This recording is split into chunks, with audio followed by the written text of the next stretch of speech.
Hello everyone, कैसे हैं आप? आई होप आप अच्छे से होंगे। मेरे बच्चे, as you know we are preparing for term 2 exam, right. तो अभी हम चैप्टर 7 पे हैं, दैट इज़ इंटीग्रल्स। अभी तक मैं आपको फर्स्ट 7 एक्सरसाइज करवा चुका हूँ डिटेल में, एक्सरसाइज 7.1 से लेकर एक्सरसाइज 7.7। मेजर जो इसकी टेक्निक्स हैं वो आप इन्हीं एक्सरसाइज में सीख जाते हो, like substitution, partial fraction, by parts. और 7.4 में आप 6 फॉर्मूले सीखते हो, 7.7 में 3 फॉर्मूले सीखते हो। और फर्स्ट के लेक्चर आप देखें तो उसमें बेसिक सारे इंटीग्रेशन के फॉर्मूले आप सीख जाते हो। इतना जो आपको एनसीईआरटी में दे रखा है ना 7 एक्सरसाइज, ये है आपका इनडेफिनिट इंटीग्रेशन, ठीक है। तो अभी तक जो आपका चल रहा था दैट इज इनडेफिनिट पार्ट। अभी जो नेक्स्ट आपको करना है 7.8 ऑनवर्ड, 7.8 हो गया, 7.9 हो गया, 7.10 हो गया और 7.11 हो गया। ये चारों एक्सरसाइज आपकी डेफिनेट इंटीग्रल के अंडर आती हैं, ठीक है।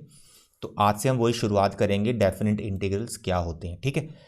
यहाँ एक चीज़ मैं आपको पहले बता दूं कि आपके जो टर्म 2 का सिलेबस रिड्यूस किया गया है उसमें आपको एक्सरसाइज 7.8 नहीं करनी है। तो ये किस टॉपिक के अंडर आती है? Definite integrals age limit of sums. इसको करने की ज़रूरत नहीं है, करना हो तो मेरे को बताना, मैं अलग से एक लेक्चर बना दूंगा इसके लिए भी, बट अभी आप टाइम वेस्ट ना करें इसको करने में, ठीक है। इस पर कोई भी क्वेश्चन आपको नहीं पूछा जाएगा। तो 7.8 हमको नहीं करनी है, हमें करनी है अभी नेक्स्ट 7.9, फिर 7.10 और फिर 7.11। ये डेफिनेट के अंडर आएगी, ठीक है। और उसके बाद मिसलेनियस के क्वेश्चंस प्रैक्टिस करेंगे, फिर बहुत सारे एक्स्ट्रा क्वेश्चन मैं आपको प्रैक्टिस करवाऊंगा, राइट। तो आज के लेक्चर में हम क्या सीखने वाले हैं वो आप ध्यान से समझें। नंबर 1, एक आपको मैं अभी रफ आइडिया दे रहा हूं कि व्हाट इज डेफिनेट इंटीग्रल, ठीक है।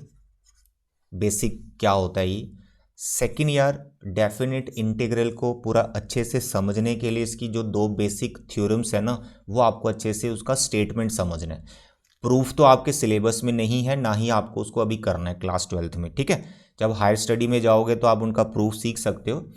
तो वो है फंडामेंटल थ्योरम ऑफ कैलकुलस, ठीक है। Fundamental theorem of calculus 2 theorems हैं, एक को बोलते हैं first fundamental theorem of calculus, दूसरे को नाम दे दिया गया second fundamental theorem of calculus. तो आज के लेक्चर में हम ये 3 चीज़ें कवर करने वाले हैं। डेफिनेट इंटीग्रल क्या है, उसका बेसिक आइडिया क्या है, और हमारी ये थ्योरम्स क्या हैं। फिर 1-2 क्वेश्चन मैं आपको समझा दूंगा, ठीक है।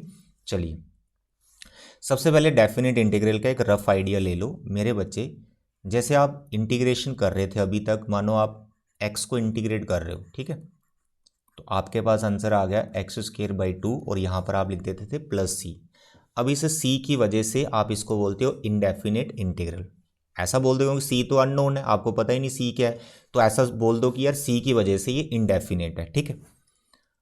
या फिर आप ऐसा समझ सकते हो कि जो आपका इस तरह के क्वेश्चंस का आंसर आता है जिसमें कोई लिमिट वगैरह नहीं दी होती, लोअर लिमिट अपर लिमिट कोई लिमिट नहीं है, तो जो आपको रिजल्ट मिल रहा होता है ये किसी फैमिली ऑफ कर्व्स को रिप्रेजेंट कर रहा होता है। तो what is this? Actually family of curves.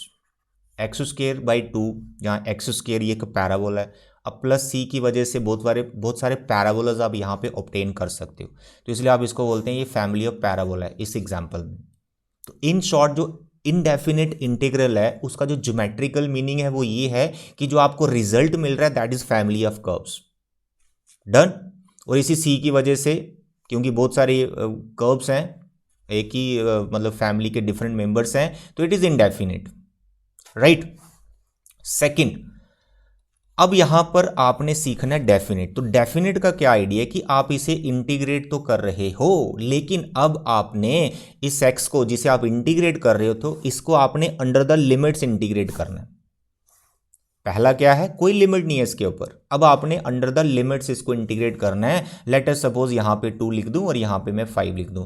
इस 2 को बोल दिया गया लोअर लिमिट, जो यहां पर इस इंटीग्रेशन के साइन में लोअर पार्ट में लिखा गया, this is called lower limit and this is called upper limit.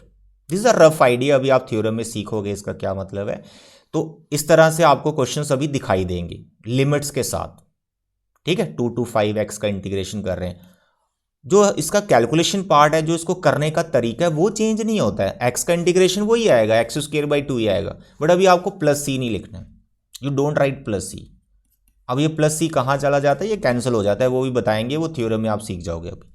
तो अभी आपको सिंपली लिखना है x²/2, जो रिजल्ट आया उसको आप ब्रैकेट में रख सकते हैं या वर्टिकल लाइन के अंदर रख सकते हैं, व्हाट इज योर चॉइस। तो यहाँ पर आपकी जो लिमिट्स हैं 2 to 5, यहाँ साइड में लिखो 2 to 5। फिर आपकी जो थ्योरम क्या कहती है, ये जो अपर लिमिट है वो आप इस रिजल्ट में डालो, ठीक है, माइनस फिर जो लोअर लिमिट है फिर इस रिजल्ट में डालिए, लोअर लिमिट डालना है। यानी आपको पहले अपर लिमिट पुट करना है, फिर माइनस लगाना है, फिर लोअर लिमिट डालना है, सिंप्लीफाई करना है, जो भी रिजल्ट आएगा दैट योर फाइनल आंसर। तो यहाँ पर हमारे पास आ गया सर इट इज़ 25/2, सर यहाँ पर आ गया 4/2, ठीक है, इसको सिंप्लीफाई किया सर इट इज़ 21/2। अब ये जो 21/2 आया है, क्या ये इंडेफिनिट नंबर है कोई? No, it is a definite number. आपको दिख रहा है ये 21/2 है, अननोन क्वांटिटी थोड़े ना कोई ये। तो ये जो आपको रिजल्ट मिला है इट इज डेफिनेट, ठीक है। तो यानी आपका जो डेफिनेट इंटीग्रल है वो आपको एक यूनिक वैल्यू प्रोवाइड करता है, ये याद रखना है। इनडेफिनिट क्या प्रोवाइड करता है? इनडेफिनिट वैल्यू, पता ही नहीं वो क्या है, फैमिली ऑफ कर्व्स हैं ज्योमेट्रिकली, बस ये पता है। लेकिन जो आपका डेफिनेट इंटीग्रल है, जो भी वैल्यू वो प्रोवाइड कर रहा है वो एक यूनिक वैल्यू है। अब ये यूनिक वैल्यू किसी एरिया को रिप्रेजेंट कर रही होती है। किसे रिप्रेजेंट कर रही है? किसी एरिया को रिप्रेजेंट कर रही है। अब ये किसका एरिया है, इस एग्जांपल से आप इसको अंडरस्टैंड कर सकते हैं। मेरे बच्चे ये जो x है ये कोई फंक्शन है, ये कोई जिसको आप इंटीग्रेट कर रहे हो, ठीक है। तो इसका जो स्केच है फिलहाल इस एग्जाम्पल में ये एक लाइन है, एक्स इज अ लाइन, मैंने इसका स्केच बना दिया। इसको आप इंटीग्रेट कर रहे हो 2 और 5 के बीच में, तो 2 ये x का ही वैल्यू होता है और ये 5 ये भी x का ही वैल्यू है, ठीक है। यानी आपका x = 2 ये लाइन है और दूसरा x = 5 मानो ये लाइन है। तो इसके बीच में ये जो एरिया बाउंड हुआ है ना x एक्सिस के साथ, भाई ये जो एरिया है ये आपने फाइंड किया है 21/2 स्क्वायर यूनिट। तो this is the rough idea of definite integral. क्या होता है डेफिनेट इंटीग्रल? ये एक हमें यूनिक वैल्यू देता है, इनडेफिनेट वैल्यू नहीं देता, एक यूनिक वैल्यू देता है, एक पर्टिकुलर वैल्यू देता है, और वो जो वैल्यू आ रही होती है वो एरिया होता है। एरिया कौन सा होता है? जिसे आप इंटीग्रेट कर रहे हो वो फंक्शन, दो ये लिमिट्स होती हैं और एक्स एक्सिस जो बाउंड कर रही होती है, ठीक है। तो this is the rough idea जो आपने अभी बार बार प्रैक्टिस करना है, वो क्वेश्चन इसी तरह के होंगे, ठीक है। चलिए अब आगे बढ़ते हैं। नेक्स्ट यहां पर आपको डेफिनेट इंटीग्रल को परफेक्ट करने के लिए दो थ्योरम्स को समझना है, जिनका प्रूफ आपके सिलेबस में नहीं है, सिर्फ उनकी स्टेटमेंट को अंडरस्टैंड करना है। दोनों की स्टेटमेंट में एक चीज कॉमन है कि जिस फंक्शन को आप इंटीग्रेट कर रहे हो it should be continuous function. क्या होना चाहिए? ये कॉन्टिन्यूस फंक्शन है, क्योंकि देखो अभी मैंने बताया डेफिनेट इंटीग्रल में आप कुछ एरिया वगैरह फाइंड कर रहे हो। अगर एरिया फाइंड कर रहे हो तो ग्राफ ही अगर ब्रेक है, कुछ पोर्शन ग्राफ का इधर है, कुछ पोर्शन अभी 10 किलोमीटर आगे है, तो बात नहीं ना बनेगी। तो this function should be continuous, function continuous होना चाहिए, लगातार उसका ग्राफ चल रहा होना चाहिए। तो जब ग्राफ चल रहा है तो इन्फिनाइटली वो चल नहीं रहा है, उसको हमने लिमिट प्रोवाइड कर दी है, अंडर द लिमिट। अब वो लिमिट हमने रख ली in general a to b। अब इस a और b के बीच में हमारा जो फंक्शन है वो डिफाइंड होना चाहिए। ऐसा नहीं कि इसके बीच में फंक्शन डिफाइंड ही नहीं है, यानी उसका ग्राफ ही नहीं बन रहा है, वो डिसकॉन्टिन्यूस आ रहा है, ठीक है। तो फर्स्ट आपका दोनों थ्योरम्स के लिए जो मेन कॉमन चीज़ है वो क्या है? जिसे आप इंटीग्रेट कर रहे हो that function should be continuous function, और इस लिमिट के अंडर वो डिफाइंड होना चाहिए, नॉट डिफाइंड कुछ भी नहीं दिखना चाहिए यहाँ पर। ये दोनों चीज़ें माइंड में रखना, ठीक है। चलिए अब हम फर्स्ट जो थ्योरम है वो डिस्कस करते हैं। उसके लिए आपको एक छोटी सी टर्म समझनी है, एरिया फंक्शन। एरिया फंक्शन क्या होता है? बड़ा सिंपल है, ऐसे कंफ्यूज करता है ना वर्ड एरिया फंक्शन क्या, बड़ा सिंपल सा है। देखो मेरे बच्चे, अभी अभी मैंने आपको क्या सिखाया कि आप जिसे इंटीग्रेट कर रहे हो वो आपको एक एरिया प्रोवाइड करता है, ठीक है। क्या प्रोवाइड करता है? एरिया। मानो वो फंक्शन है आपका एफ ऑफ एक्स, ठीक है। तो इसका कुछ स्केच होगा, मानो इसका स्केच ये आ गया, तो ये एफ ऑफ एक्स का स्केच बना दिया मैंने, ठीक। अब इसको आप इंटीग्रेट कर रहे हो अंडर द लिमिट्स, एक मैंने कॉन्टिन्यूस फंक्शन बना दिया और ये डिफाइंड है under the limits a to b, under the interval a to b। a आपकी x की लोअर वैल्यू, छोटी वाली वैल्यू, और b बड़ी वाली वैल्यू, ये दोनों x की ही वैल्यूज हैं, यानी x = एक a है और दूसरा x = b है। तो भाई मैंने यहाँ पर एक लाइन लगा दी, x = a is a line which is parallel to y axis बना दी हमने, दूसरी हमने ये लाइन लगा दी x = b, x equal to B is a line which is parallel to y axis. अब यहां पर ये जो एरिया बाउंड हुआ है इसी को हम एरिया फंक्शन बोलते हैं। अब इसको फंक्शन क्यों बोल दिया गया? आपको पता है फंक्शन क्या होता है? फंक्शन में जिस वेरिएबल में फंक्शन लिख रहा होता है वो फंक्शन उस वेरिएबल पे डिपेंड कर रहा होता है। यहां पर भी ये जो एरिया है किसी पे डिपेंड कर रहा है। सर ये किस पे डिपेंड कर रहा है? मेरे प्यारे और दुलारे बच्चों ध्यान से सुनो। सपोज करो मैं यहां पर एक लाइन ड्रॉ करता हूं, यानी इस एरिया को मैंने दो पार्ट में डिवाइड कर दिया इन शॉर्ट। तो यहां मैंने एक लाइन ड्रॉ की और इस लाइन को मैंने यहां पे बोल दिया ये x है, ठीक है, राइट। अब आपको मैं बोलूं ये वाला एरिया कितना है या किसके बीच में है, किन लिमिट्स के बीच में, तो आप बोलोगे सर ये a और x के बीच में। यानी इस एरिया को मैंने डिपेंड करवा दिया किसी वेरिएबल के ऊपर और वे वेरिएबल मैंने क्या रखा? x रखा। यानी इतने वाले पार्ट को मैं ऐसे दिखा सकता हूं, sir it is the integration of what? f ऑफ x dx and it is from a to x। ये जो मैं लिख रहा हूं ये क्या चीज रिप्रेजेंट कर रहा है कि यार a और x के बीच में जो एरिया है वो ये वाला पार्ट है, ठीक है। अब ये जो कलर स्काई ब्लू कलर से जो मैं मार्क कर रहा हूं ये एरिया किस पे डिपेंड कर रहा है? बस इतना बताओ किस पे डिपेंड कर रहा है? सर ये x पे डिपेंड कर रहा है। कैसे? अरे भाई जैसे जैसे आप x का वैल्यू इंक्रीज या डिक्रीज करोगे उसी हिसाब से तो एरिया निकलेगा हमारा। अगर आप इस x को आगे लेके जाओगे हमारा एरिया इंक्रीज हो जाएगा, x को पीछे लेके जाओगे एरिया हमारा डिक्रीज हो जाएगा। मतलब a और b के बीच में ही रहना है, इंक्रीज एंड डिक्रीज कर सकते हैं। इन शॉर्ट जो हमारा एरिया है वो x पे डिपेंड कर रहा है। क्योंकि ये x पे डिपेंड कर रहा है तो ये एक फंक्शन बन चुका है। तो इसी पार्ट को बोला जाता है इट इज एरिया फंक्शन। इसको मैं ऐसे लिख सकता हूं a of x।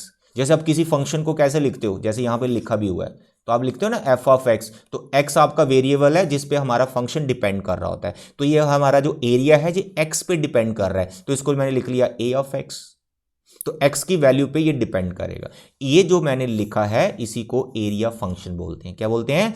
Area function, ठीक है। तो एक छोटा सा कॉन्सेप्ट है एरिया फंक्शन क्या होता है ये आपको जरूर समझना है, क्योंकि इससे बड़े बड़े क्वेश्चन भयंकर टाइप जो एंट्रेंस एग्जामिनेशन में आते हैं ना, इस थ्योरम से इस एरिया फंक्शन की नॉलेज के बिना आप नहीं कर सकते, ठीक है।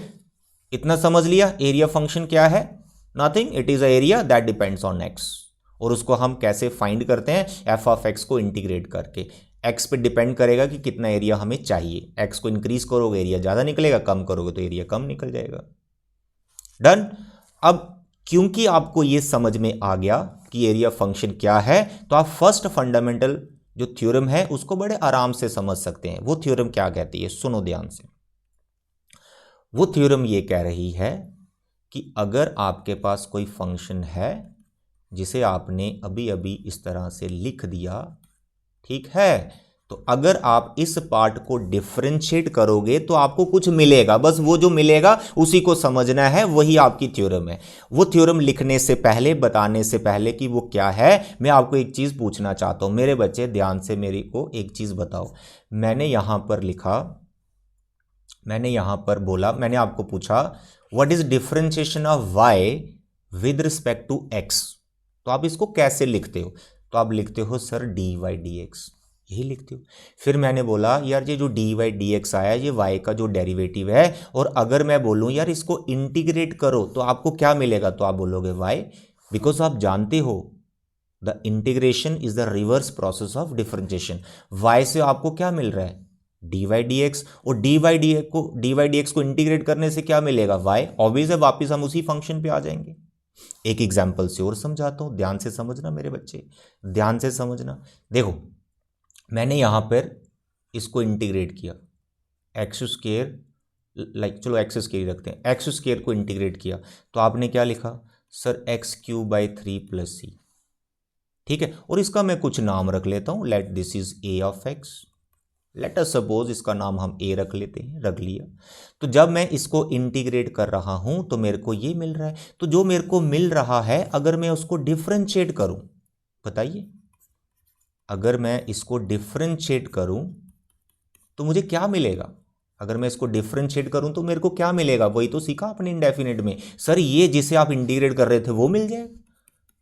वो मिल जाएगा। अब प्लस सी आना है कि नहीं आना है वो आप जानो। सर सी तो कांस्टेंट है, इसका डेरिवेटिव जीरो हो जाएगा। बिल्कुल ये नहीं आएगा, तो आपको ये फंक्शन मिल जाता है एक्स स्क्वायर, जिसका नाम आपने ए रखा है। ठीक है, ए तो पूरी टर्म है, अंदर वाला नहीं, विद इंटीग्रेशन इज ए, तो यानी आपको यहां पर ए डैश लिखना पड़ेगा। ठीक है, यानी इसका इंटीग्रेशन कर रहे हो ना, तो इसका मतलब आप सॉरी इसका डिफरेंशिएशन कर रहे हो ना, तो यानी आप किसका डिफरेंशिएशन कर रहे हो? आप डिफरेंशिएशन कर रहे हो इसका, integration of x square dx का, इसी का तो डिफरेंशिएशन कर रहे हो, क्योंकि यहां पर जिसको डिफरेंशिएट आप कर रहे हो वो तो ये है।